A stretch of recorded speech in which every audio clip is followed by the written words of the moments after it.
Fearless communication. It sounds sexy, right? Fearless.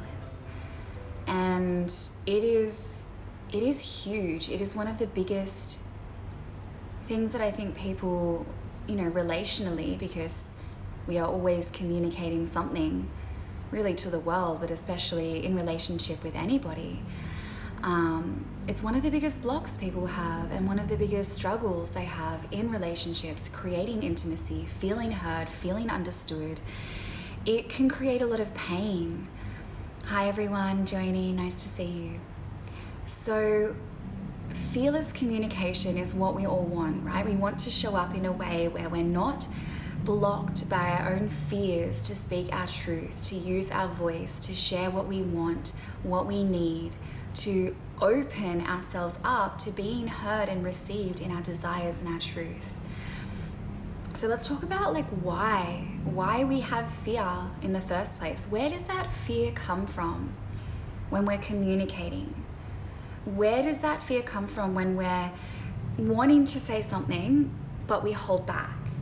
Or we twist our words in such a way where we're really not saying what we mean, and then the other person doesn't understand what we mean. They can't show up to really respond because you're not sharing your truth, and then that creates misunderstandings and tension and can ultimately erode relationships we have with friends, family, partners, professional relationships as well. So where does this fear come from? And I would love for this to be an engaged chat. I love when people comment. If you have, questions, reflections on anything I share, jump in, share it. It'd be lovely to hear that. Ultimately, we stop ourselves from saying something when we feel as if what we might say is going to be taken in such a way that will lead to, yes, you are correct, self-protection. She hit the nail on the head there. Yeah, where it's going to lead to a difficult situation, where it's going to lead to feeling uncomfortable, essentially, discomfort in some way. And it's deeper than just discomfort, but moments where we don't share something that's very vulnerable to us. Why don't we do that? Well, because what will happen? How might the other person respond? Maybe they'll reject us. Maybe they won't understand what we have to say, and that will hurt us because it hurts feeling misunderstood. Maybe if we share this, they're going to run away. We're going to lose that connection. It comes from belonging. We self-protect because we try to keep in this space of we just want to belong. We want to be, we have a fear of judgment. And then where do we think that judgment is going to come? Well, what's going to happen with that judgment? They will judge me, but it's not just that. They will judge me, they will leave, they will make me feel a certain way. And which really isn't, if we look deeper than that, it's you feeling a certain way from your perception of their judgment. But we're going to get to that in a moment. But this fear comes from actually a yearning to connect. We all want to connect deeply. And if we feel that something is going to threaten connection, right? Threaten connection like judgment, which will separate us further, them rejecting our truth, them saying it's wrong, well then we don't feel connected because we don't feel seen in our truth, them running away, them abandoning us, right? So then there's no connection there. So we're trying so hard to hold on to connection, and what do? Fearful communication, what does that do? It doesn't say what it means, so it's not direct. Fearful communication is very passive. What I mean by passive, it's like, that phrase, beating around the bush, trying to find a twisty way to try to say what you want and what you mean in a way that maybe it's soft enough that they're not going to reject me, but they might get what I mean. But ultimately, that generally leads to disappointment, because how can they understand you if you're not being clear? It's like a guessing game. You're setting someone up for misunderstanding you. You're setting yourself up for being misunderstood in that way. Fearful communication also doesn't say anything, right? We bite our tongue. We know these moments. You have had these moments. I've had these moments where you want to say something, but you are so scared of the outcome of what it might mean if you say it. And so you don't. And then what happens? You keep thinking about it. You wish you said it. Or a conversation that happens hours later, you're like, oh, I should have said this. I should have said that then. And so it lasts so much longer. We can ruminate on that for, we swallow it down and it festers. We can ruminate on that for days, weeks, months, years, lifetimes. And it's interesting because, again, we're trying to avoid the discomfort that we think will happen if we are not feeling connected, right? So fearless communication is about moving into the spaces that do feel a little bit uncomfortable, having that challenging conversation, speaking your truth, knowing that that person get a little bit hurt from it. It doesn't mean saying everything without a filter. You have to also check in, is this relevant for me to say in this moment to that person? Is there a reason I am sharing this? And is it coming from love? Asking these questions are huge, rather than this is coming from a trigger or a wound. This is coming from you just wanting to be right. Or this isn't relevant for that person to know. But if it's relevant and you think it might hurt them in some way, then of course we have fear around that communication. So we're so afraid of feeling the discomfort of not feeling connected that we don't say what we mean, we let things fester, we stay quiet, and then what happens? Well, we haven't spoken our truth, so we don't feel good. We've sacrificed our truth. That doesn't feel good. We ruminate on it, we think about it. We regret not saying it. We try to find other ways to say it. What we did say, if it was too passive, created this mess. So by trying to avoid discomfort, we've created so much more discomfort. And generally for a longer period of time than that conversation would have happened to.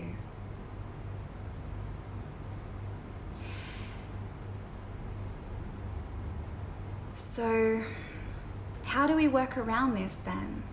How do we become fearless in our communication? When it's a scary thing to do, when it's scary moments. And I am talking about the moments that we need to have the fearlessness, right? I'm not talking about moments where the communication is flowing easy and, someone says like the right environment and person is key to communication. This is true, and there are circumstances where it's not an ideal environment, the person is not ideal, but whatever the context is requires you to say something. How can you then tap into that fearlessness to say it in the face of that fear?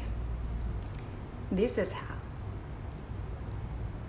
1, know that, again, it is true that you are creating more discomfort by trying to avoid the discomfort of the discomfort of saying what you mean, and you thinking, again, you'll lose that connection with that person. What's going to happen? Maybe it won't be the outcome that I want.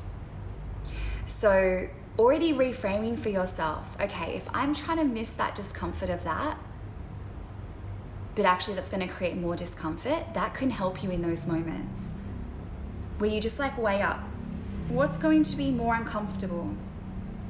Sitting on this for a really long time, letting it fester, and eventually maybe it coming out in a moment of heat and emotional imbalance, or having a hard conversation now. So when you weigh up what's more uncomfortable, generally what our mind wants to do, what we're wired to do, is go toward what is most comfortable. So out of those two scenarios, it's actually more comfortable to go with that temporary moment than a potential lifetime of feeling that regret. So that's one way that you can tap into that reframing. Another way is reframing this. If we want to deeply connect And if that's what we're so afraid of losing when we're communicating, we're so afraid of losing that connection.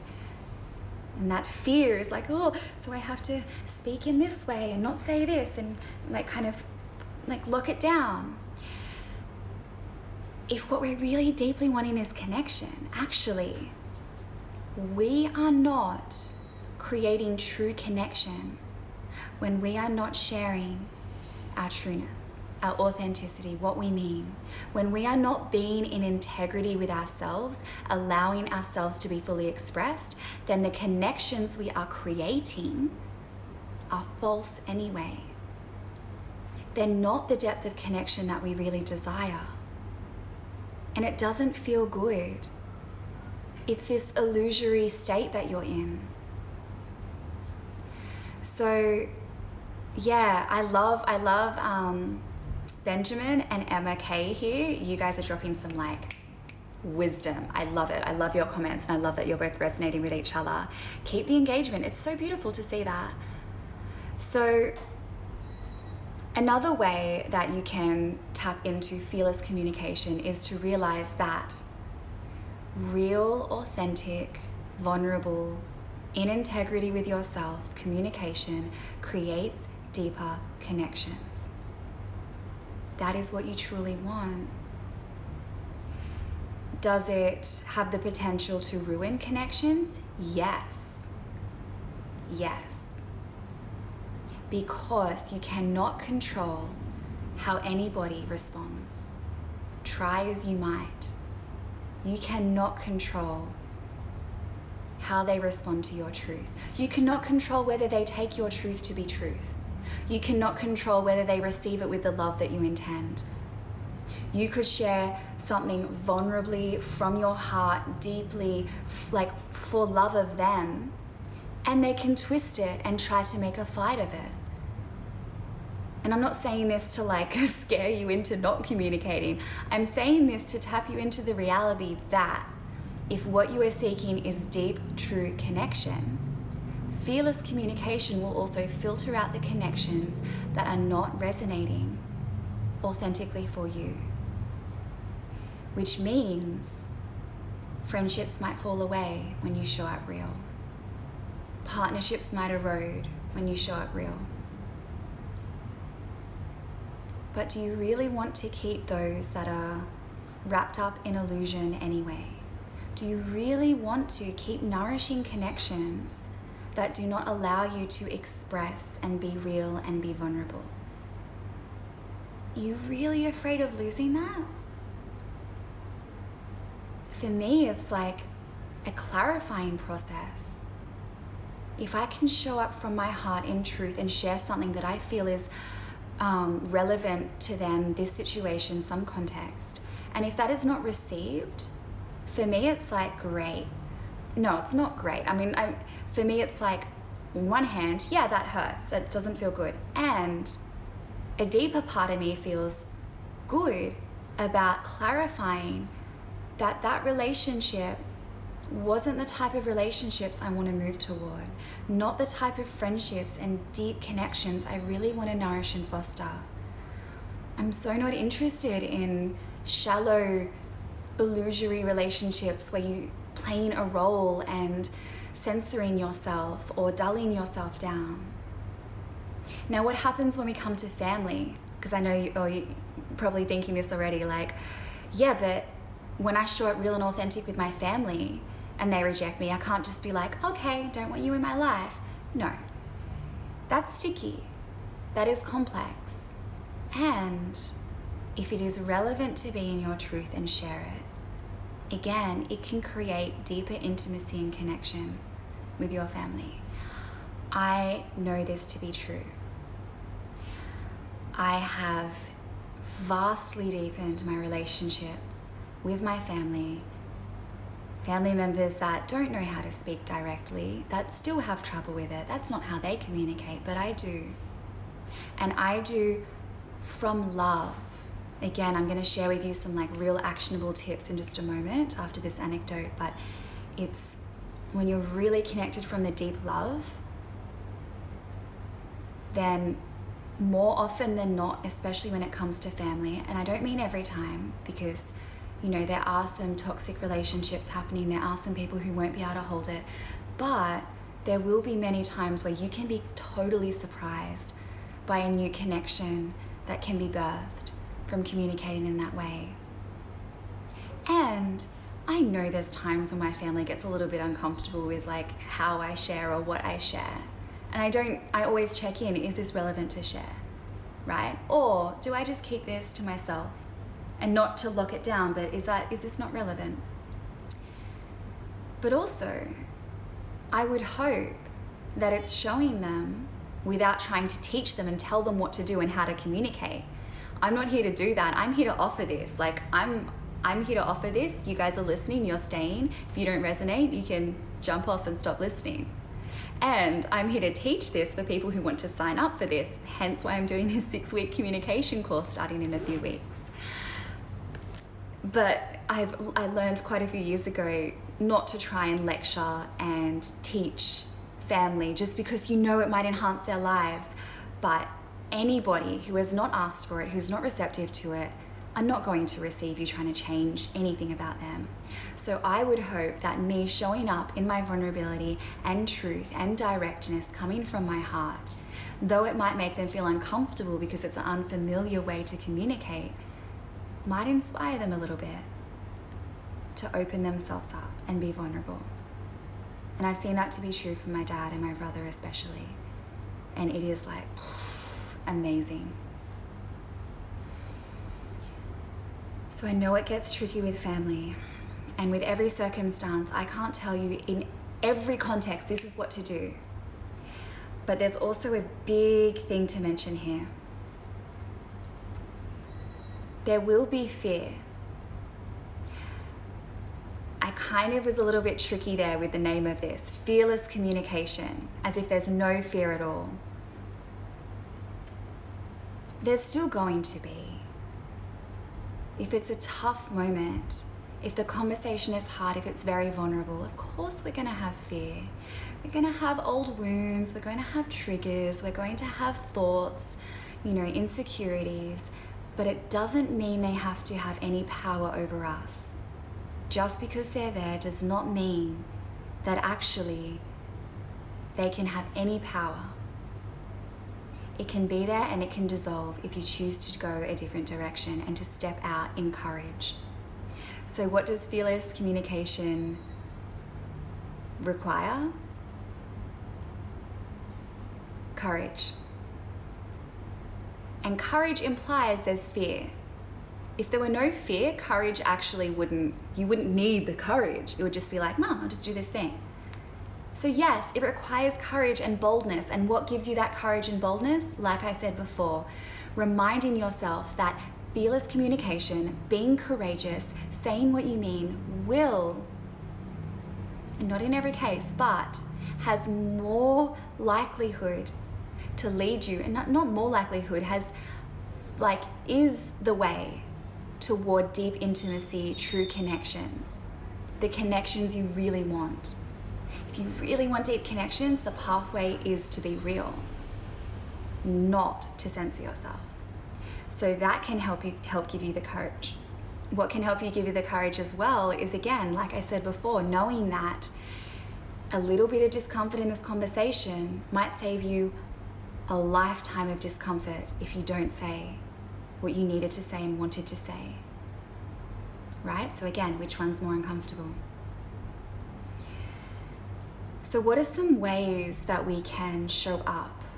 And when we've tapped into this courage, like, okay, I'm here. Exactly. Courage means having fear, but doing it anyway. That's all courage means. Someone said to me, I shared a post about this at the end of comedy improv, because I've been going to that and I get up on stage every time and I love performing. And they said to me at the end, you are fearless. And I'm like, thank you, yeah, it feels that way. And I still have fear, there's still insecurity there. I get up and I'm like, what if I bomb this? What if I'm not funny at all? But it's such a fleeting thought. I don't even give that any any power, any second thought, I just notice it, observe it. That's really what helps you. And this mindfulness is the root of all of my programs, everything I offer, everything I talk about, because this is really what has helped me through the darkest moments in my life, anxiety, depression, disorder. The ability to be with what is, to allow, and that means allowing uncomfortable feelings, that means allowing the mind, but observing from a state of letting it come in and flow out and dissolve. And it is a practice. That is why practices like meditation or any other focusing practices, yoga, anything else you have as spiritual chanting, is so beautiful for you to harness that power of focus and connection to a source greater than the mental fluctuations. So ways that we can do it. I love all your comments. Thank you for engaging so beautifully. Ways that we can do it is lead from your heart. Check in with yourself before you have that urge to share, and check in with yourself. Is this relevant for this person? Is this relevant for them to know? Is it important for them to know? What would happen if I do not say this? Not only with you, your inner discomfort, what would happen in that environment, relationship, work, family, if you do not express this? And release attachment to outcome. Allow your communication to be an offering of your truth, not a way to try to prove your truth to them or convince. So keep asking, am I offering or am I convincing? Any communication based on convincing, unless you're in a debate or teaching something, or maybe selling something if you're like a little bit of a manipulative product seller or something. But any other communication, personal communication based on convincing, proving, that does not have pure energy to that. So see it as an offering. That releases attachment to the outcome, which can release a lot of fear as well. And humble yourself. You don't know how it's going to go. Your fears may think that they know. Humble yourself to be surprised. Humble yourself for that person to stand up and surprise you. You might not know. Maybe they will open up their hearts. Maybe a dynamic that you've had for years will shift. Maybe something that has always been a certain way will die, and you will birth it anew from showing up real. I'm not trying to sell you false illusions or fantasies. This happens. I've felt this. I've lived this. I live this. And for me, I just want to share that with you in hopes that this can enhance your life as much as it enhances mine on a day-to-day basis.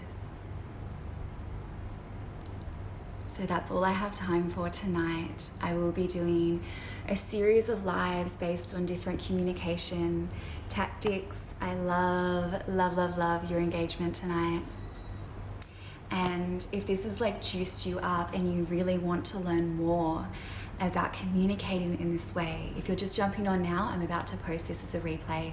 So worth watching. It was really, beautiful engagement that came through. Then April 26th is when we start, so it's I think about 3 weeks time, when we start our Art of Communication 6-week group immersion. It is for men and women, really calling in the men here for this. Not just men, but I mean, I usually work with women, but we want all of it. We want to create this beautiful community to dive into the amazing potency of heart-centered, authentic, fearless communication as an art form, making your life a masterpiece. All the details are in my bio link. You can DM me with any questions. Have a beautiful rest of your evening, morning, day. Mwah. Speak to you soon.